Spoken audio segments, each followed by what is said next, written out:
রহস্যময় বুট। রাত তখন প্রায় 12টা। তন্ময় একা একা অফিস থেকে ফিরছিল। গলিটা নির্জন, চারপাশে শুধু হলদে লাইটের মিটমিটে আলো। হঠাৎ সে অনুভব করল, কেউ যেন তার পেছনে হাঁটছে।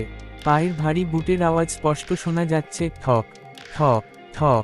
তন্ময় থেমে গেল, আশেপাশে তাকালো, কিন্তু কাউকে দেখতে পেল না। আবার হাঁটা শুরু করতেই সেই শব্দ। এবার গলার কাছে এক অদ্ভুত শীতল অনুভূতি। সে ধীরে ধীরে পেছনে ঘুরল। একজোড়া পুরনো, ধুলো জমা বুট মাঝরাস্তায় দাঁড়িয়ে আছে, কিন্তু কেউ নেই। বুকের ভেতর টিপটিপ শব্দ হতে থাকলো তন্ময়ের। সে ধীরে ধীরে পা বাড়াতেই বুটগুলোও নড়ল। তন্ময় দৌড়ে পালানোর চেষ্টা করল, কিন্তু পায়ের নিচে হঠাৎ কাচের মতো পিচ্ছিল কিছু একটা অনুভব করল। পড়ে যাওয়ার আগে সে শুনতে পেল একটা ফিসফিসানি। আমার বুটগুলো কোথায় রেখেছ? পরদিন সকালে গলির লোকেরা রাস্তার মাঝখানে তন্ময়ের জুতো খুঁজে পেল, কিন্তু তন্ময়ের কোনো খোঁজ পাওয়া গেল না।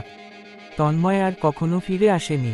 তার জুতোগুলো পাওয়া গিয়েছিল মাঝরাস্তায়, কিন্তু সে যেন হাওয়ায় মিলিয়ে গিয়েছিল। পরদিন সকালে এলাকার কয়েকজন লোক ঘটনাস্থলে জড়ো হয়েছিল। সবাই ফিসফিস করে কথা বলছিল, কারণ এটাই প্রথম নয়। এর আগেও কয়েকজন এখানে হারিয়ে গিয়েছিল, আর প্রত্যেকবারই ঘটনাস্থলে পাওয়া যেত শুধু তাদের জুতো।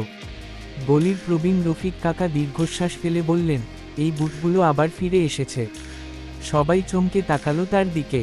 রফিক কাকা আস্তে আস্তে বললেন, আজ থেকে 30 বছর আগে এক সেনা অফিসার এই গলিতে খুন হয়েছিলেন। কেউ তার লাশ খুঁজে পায়নি, শুধু তার বুট জোড়া এখানে পড়েছিল। সেদিন থেকেই যারা গভীর রাতে এই গলি দিয়ে যায়, তারা আর ফিরে আসে না। তন্ময়ের বন্ধুরা তার খোঁজ করতে করতে পুলিশের কাছে গেল। পুলিশ অনেক খোঁজাখুঁজি করেও কোনো সূত্র পেল না। তবে 3 দিন পর অদ্ভুত এক ঘটনা ঘটল। তন্ময়ের ফ্ল্যাটের দরজার সামনে একটা পুরনো, ধুলো জমা বুট পড়েছিল। আর দরজার নিচ দিয়ে গলে আসছিল পানির মতো লালচে কিছু একটা। তন্ময় কি ফিরে আসবে, নাকি সেই বুট জোড়া নতুন কাউকে খুঁজছে?